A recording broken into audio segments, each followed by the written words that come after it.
Եթերում 02 հաղորդաշարի հերթական թողարկումն է, բարև ձեզ։ Այսօր մեր ծրագրում կարող եք դիտել։ Այսօր գրեթե չկա վաճառքի մի կետ, որ կահավորված չլինի տեսահսկող սարքերով։ Գուցե այս հանգամանքը նաև թուլացնում է վաճառականների զգոնությունը, բայց ոչ մի կերպ չի ազդում գայթակղվողների զգոնության վրա։ Դեպքի վայրի զննությամբ հայտնաբերվեցին պարկուճներ։ Հետո պիտի պարզվեր, որ պարկուճները կրակվել էին Կալաշնիկով ինքնաձիգից։ Ժամեր անց հայտնաբերվելու էր նաև ինքնաձիգը։ Ծանր, անհավասար մարդ էր։ Հատուկ գնդի տղաներն ու գյուղի պաշտպանության մյուս մասնակիցները 4 կողմից կրակի տակ էին։ Ստեփան Առաքելյանի վերջին մարտն էր։ Բնակարանից գողություն կատարվում է այն ժամանակ, երբ ասենք տանը մարդ չկա կամ լավագույն դեպքում, երբ մարդիկ քնած են։ Տանտերը տանն էր ու քնած չէր։ Տաշիրի քրեական հետախույզներն արագ պարզեցին, թե ինչպես է հնարավոր եղել գողությունը նման պայմաններում։ Տաշիրի Իսահակյան փողոցում գտնվող մի տնից նոյեմբերի 1-ի երեկոյան գողություն էր կատարվել։ Անայդ անձը կամ գուցե անձինք պատուհանով մտել էին տուն, ննջասենյակներից գողացել 140,000 դրամ ու ոսկեղեն, 4 մատանի, ոսկե շղթա, 1 զույգ ականջողեր, որոնց ընդհանուր արժեքը մոտ 750,000 դրամ էր։ Տանտիրուհին նույն օրը ոստիկանության Տաշիրի բաժնում հաղորդում տվեց։ Բնակարանագողության կարևոր պայմաններից մեկն այն է, որ բնակարանում մարդ չլինի։ Այս դեպքում հակառակն էր։ Գողությունը կատարվել էր, երբ ընտանիքի անդամները տանն էին։ Արտասովոր ձայներ չէին լսել, ոչ ոքի չէին կասկածում։ Եթե ննջարանները տակնու վրա առած չլինեին, կարելի էր նույնիսկ կարծել, թե գողը տնից է։ Քրեական հետախույզների պրոֆեսիոնալ աշխատանքի շնորհիվ տեղեկություններ ստացվեցին, որ ոսկեղենը գտնվում է Կրուպսկայայի փողոցի բնակիչ Սերոպ Իսպիրյանի տանը։ Բացատրական աշխատանքների արդյունքում Սերոպը ներկայացրեց գողացված զարդերը, հայտնելով, որ ոսկեղենն ընկերները Տաշիրի բնակիչներ Դմիտրի Կոստանյանը եւ Բորիս Մանվելյանն են բերել։ Նոյեմբերի 2-ին հանցագործության բացահայտման ուղղությամբ ձեռնարկված միջոցառումների արդյունքում Բորիս Մանվելյանը, Դմիտրի Կոստանյանը եւ Սերոպ Իսպիրյանը ներկայացան ոստիկանության Տաշիրի բաժին ու տվեցին խոստովանական բացատրություն։ Ավելի ուշ բերման ենթարկվեց նաեւ նրանց հանցակից Բորիս Վանյանը, ում բնակարանում հավաքվել ու ծրագրել էին, թե իրենց ծանոթի տնից ինչպես պետք է գողություն անեն։ Որոշինք 4-ովս եթանք գողություն անել, գնացինք, ես մտա կուխնյա որպես վաղեցնող։ Ես Սերոպ ու Բորիսիկը գնացել ենք տան հետևով, որ մտնենք տուն։ Սերոպը մնացել է դուրս 20 մետր տանից հեռու, ես ու Բորիսիկը մտել ենք տուն։ Մոտ 15 րոպե հետո դուրս են եկել, մենք երեքով, ես, Բարեսը ու Դիման գնացել ենք իրենց առաջի շենքի։ Ոսկին տվել են ինձ, ես ու Դմիտրին գնացել ենք մեր տուն։ Փաստի առթիվ հարուցվել է քրեական գործ, քննությունը շարունակվում է։ Խարդախների նպատակը պարզ է՝ ծուղակը գցել դյուրահավատին ու նրանից գումար կորզել։ Օրերս իրականացված խարդախության մանրակրկիտ սցենարը հորինվել է դեռևս տասնամյակներ առաջ։ Ու պիեսի նման գործող անձինք նույնն էին, պարզապես փոխվել էին դերակատարները։ Բայց արաբկիրի քրեական հետախույզները որոշակի խմբագրումներ կատարեցին սցենարի ավարտական գործողության մեջ։ Ներկայացնենք հոկտեմբերի 21-ին ոստիկանության արաբկիրի բաժին դիմաց քաղաքացու հետ պատահածը։ Ինչ-որ մեկը միտումնավոր գրպանից նետում է դրամապանակն ու հեռանում։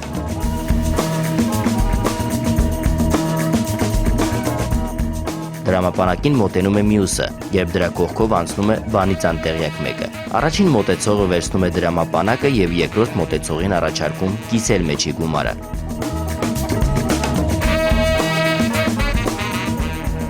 Կիսում են, հետո մոտենում է դրամապանակը գցած տղամարդը եւ ասում, որ տեսել է, թե ինչպես են երկուսով կիսում իր փողը։ Ավելին, ասում է, որ ինքը ճանաչում է իր փողերը եւ պահանջում, որ երկրորդ մոտեցողը ներկայացնի իր մոտ եղած գումարը, որպեսզի ընտրի իրենը, իսկ մնացածը վերադարձնի։ Բանից անտեղյակ քաղաքացին ներկայացնում է իր մոտի գումարը։ Մոտեցողը հաշվելիս մատների հնարքով թղթադրամներից մի քանիսը վերցնում է, ապա մնացածը վերադարձնում։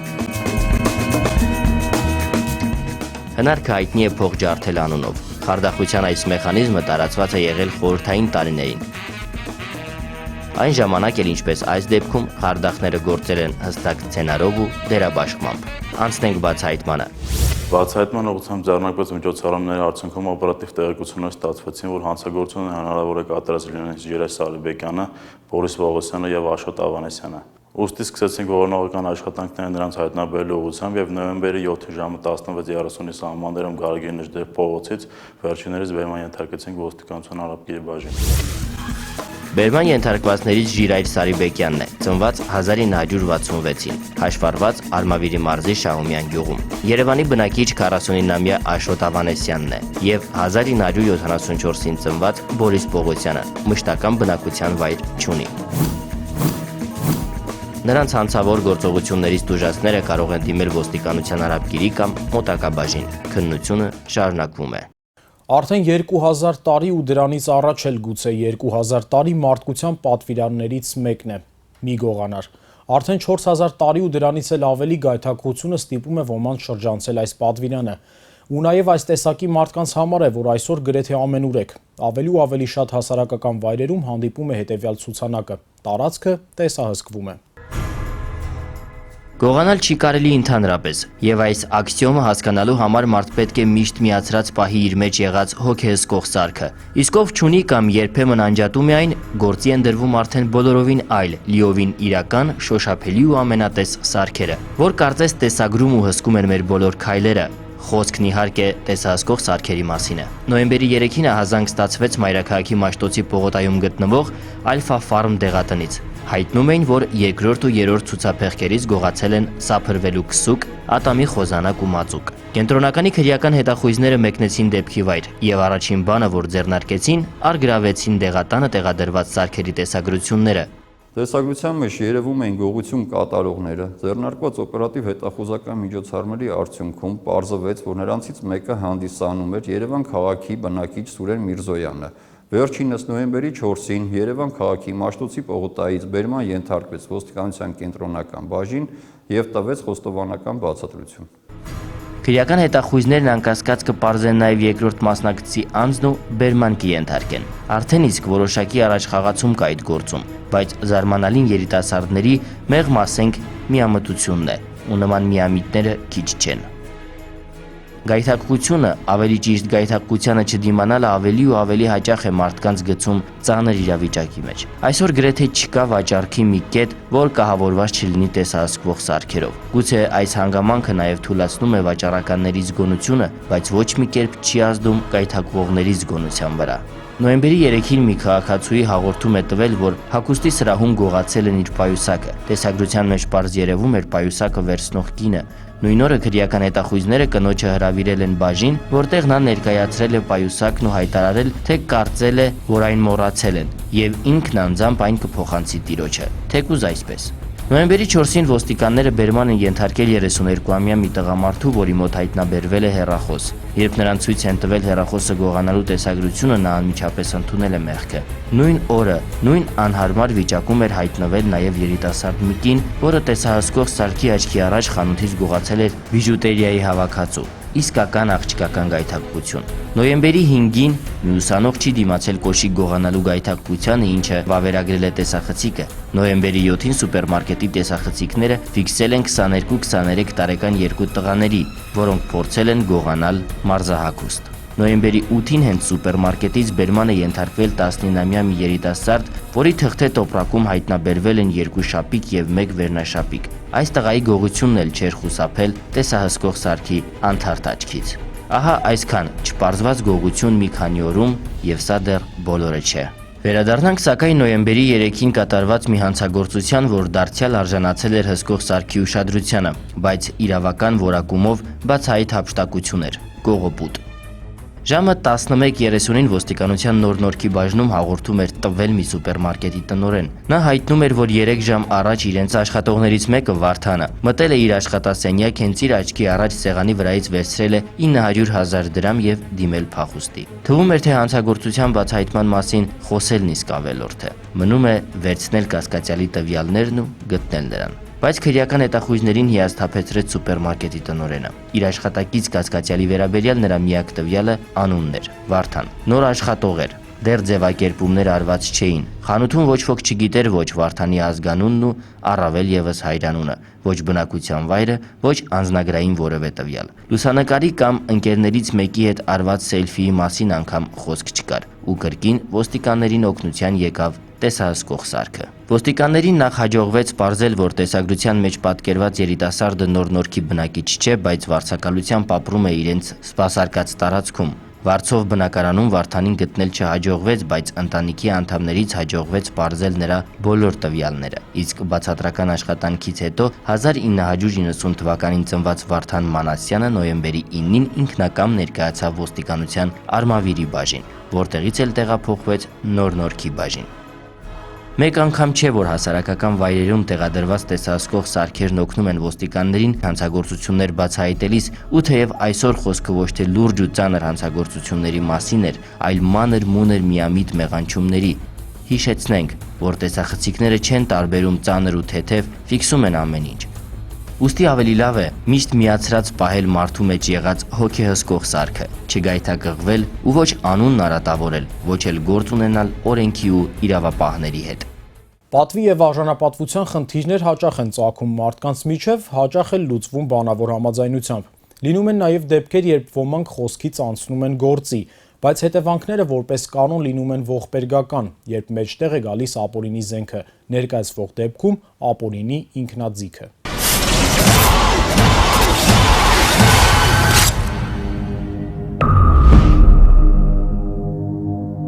Նոյեմբերի 16-ին 30 րոպեի ընթացքում ոստիկանության հրազդանի բաժնում 2 ահազանգ հնչեց։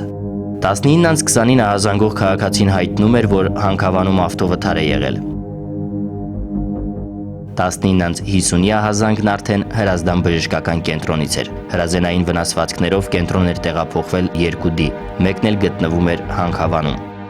Պարզեցինք, որ հրազենային վնասվածքներ ստացած անձինք հանդիսանում են Հրազդան քաղաքի բնակիչներ, եղբայրներ 1990 թվականին ծնված Վարդան և 1980 թվականին ծնված Վահե Գալստյանները և նրանց ընկեր 1988 թվականին ծնված Արմեն Հովհաննիսյանը։ Հանքավանի Արարատ չգործող ճամբար տանող ճանապարհն է, գետնին արյան հետքեր։ Հետո պիտի պարզվեր, որ մահացածների արյան հետքերն են և որ հրազենային վնասվածքները ստացել են այստեղ, ապա մեքենայով շարժվել էին բնակավայր օգնություն ստանալու։ Հանքավանի տակջուր կոչվող հատվածում նրանցից մեկն իջել էր մեքենայից, մտել մոտակա տունը օգնության։ Մարդիկ օգնել էին, մտածելով, թե ավտովթարի է ենթարկվել։ Եկավ դուրը ծեծեց, ասավ տղերքը ուգնեք։ Լվացինք ջուր բանոնի գլուխը կոպինք, զանգի շտաբօգնություն ու զանգի միլիցիայություն, ասի ով էր այլ է։ Այս ընթացքում մեկ այլ քաղաքացի ճանապարհին կայանված մեքենայի առնաքանվող 2 վիրավորներին տեղավորում է իր մեքենայում արագ հիվանդանոց հասցնելու համար, ճանապարհին ահազանգելով շտապ օգնություն։ Ընդառաջ եկող բժիշկները հետո պիտի արձանագրեին 2 վիրավորների մահը, ապա երրորդինը։ Դեպքի վայրի զննությամբ հայտնաբերվեցին պարկուճներ, փաթեթավորվեցին եւ ուղարկվեցին ոստիկանության փորձաքրեագիտական վարչություն։ Հետո պիտի պարզվեր, որ պարկուճները կրակվել էին Կալաշնիկովի ինքնաձիգից։ Ժամեր անց հայտնաբերվելու էր նաեւ ինքնաձիգը։ Գտնվում ենք դեպքի վայրից մի քանի կիլոմետր հեռավորության վրա, որտեղ հանցագործության կատարումից հետո կասկածյալը հանցագործության գործիք ինքնաձիգը նետել է Մարմարիկ գետը։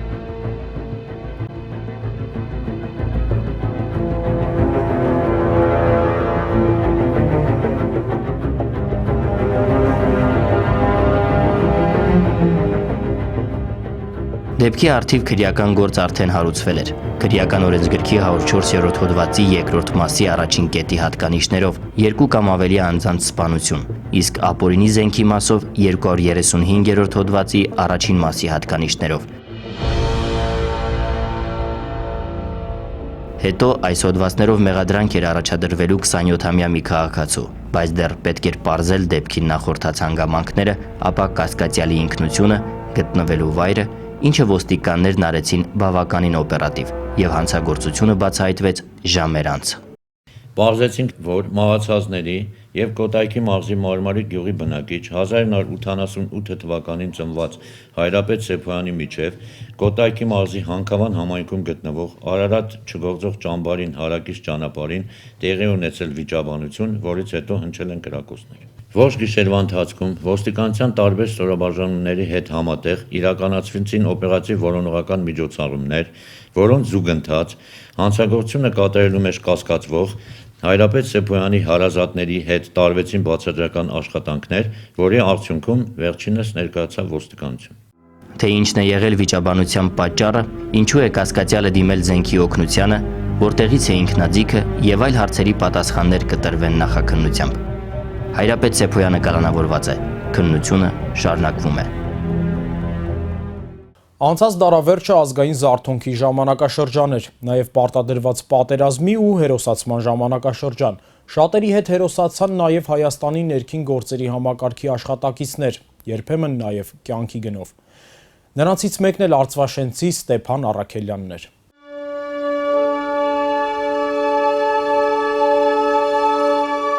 Սարերից այն կողմ Արծվաշենն է։ Մեր ուղեկիցներն ասում են, որ եթե կարողանայինք մի քիչ էլ բարձրանալ, հեռվում Կերևար գյուղը։ Չենք բարձրանում, որովհետև վերևում դիրքերն են, իսկ սահմանի այն կողմից ժամանակ առ ժամանակ կրակոցներ են հնչում։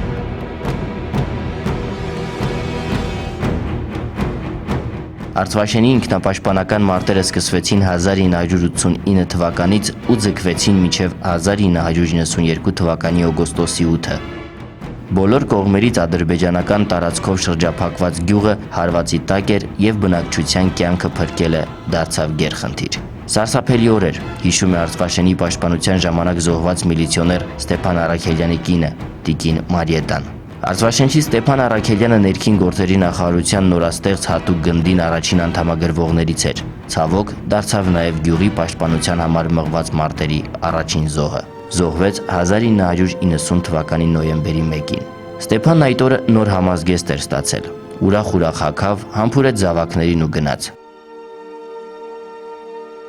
Հուզմունքը մի կերպ զսպելով պատմում է տիկին Մարիետան։ Ծանր, անհավասար մարտ էր։ Հատուկ գնդի տղաներն ու գյուղի պաշտպանության մյուս մասնակիցները 4 կողմից կրակի տակ էին։ Ստեփան Առաքելյանի վերջին մարտն էր։ Իրանք ամեն ձևի պայքարում են, որ մենք պետք է մեր գյուղից դուրս չգանք։ Պետք է գյուղը մնա մեզ, մեր հայրենիքն է, մեր ծննդավայրն է, պետք է պաշտպանենք։ Հետո տիկին Մարիետան մտովի հասնում է 1990 թվականի նոյեմբերի 1-ը, երբ գյուղն արդեն ողբում էր Ստեփանի զոհվելը, իսկ ինքը աչքն ամուսնու ճանապարհին դեռ սպասում էր։ Ոչ մեկը ոչ ասում էր ինչ ա եղել, ոչ մի բան։ Ինձ ասում են ոտից էին խփել, պրոստը տալել են ռայոնի հիվանդանոցը։ 3, ասենք, փամփուշտ է եղել ներսում, այն մանեկող փամփուշտներից է եղել։ Նարկոսից հետ եկա մի օր ապրելա ու հասել էր այդ մի փամփուշտ արդեն սրտին։ 3 երեխաներին մեծացնելու հոգսը մնաց երիտասարդ կնոջ ուսերին։ Ամեն ինչի մեջով անցել եմ, որ կարողանամ իմ երեխեքին պահեմ։ Իմ կիսուր կիսրարի հետ իրանք էլ ասենք, այդ մի մինուտ արտղեն ա եղել, շատ վատ ենք տարել, շատ։ Բայց ապրել էր պետք, եւ երիտասարդ կինը ցավը հոգում մեծացնում է զավակներին։ Հիմա մի մեծ ուրախություն, ապրած տառապանքների հատուցում ունի։ Ստեփան թորնիկն է, 1.5 տարեկան է, դեռ չգիտի ում անունն է կրում, չգիտի թե ով է ինքը տատիկի համար։ Իմ ուրախությունն է, իմ սփոփանքն է, ես շատ լավ եմ։ Որ անուն տալիս է։ Հուզվում է, ապրած կյանքը կինոժապավենի կադրերի նման սեր, երջանկություն, վիշտ անցնում է հիշողության միջով։ 1996 թվականին Հանրապետության նախագահի կողմից ամուսնուն հետմահու շնորհվեց արիության մեդալը։ Հա, տխրեցի, որ ես եմ գնում, քանի որ ասենք կուզեի, որ ինքը լիներ, բայց որ ցավոք սրտի ինքը չկար, ես գնացի ու հպարտությամբ ստացա։ Մեր հայրենիք հիմարը, մեր համար է գնացել, մեր երեխաների համար։ Հանուն հայրենիքի, այս գերագույն գաղափարով էր առաջնորդվում հատուկ գնդի միլիցիոներ Ստեփան Առաքելյանը։ Այս գերագույն գաղափարի համար կյանքը զոհաբերեցին, կռվեցին ու հաղթեցին հայրենիքի նվիրյալները։ Մեր հաղորդումն ավարտվեց, կհանդիպենք հաջորդ շաբաթ։ Ցտեսություն։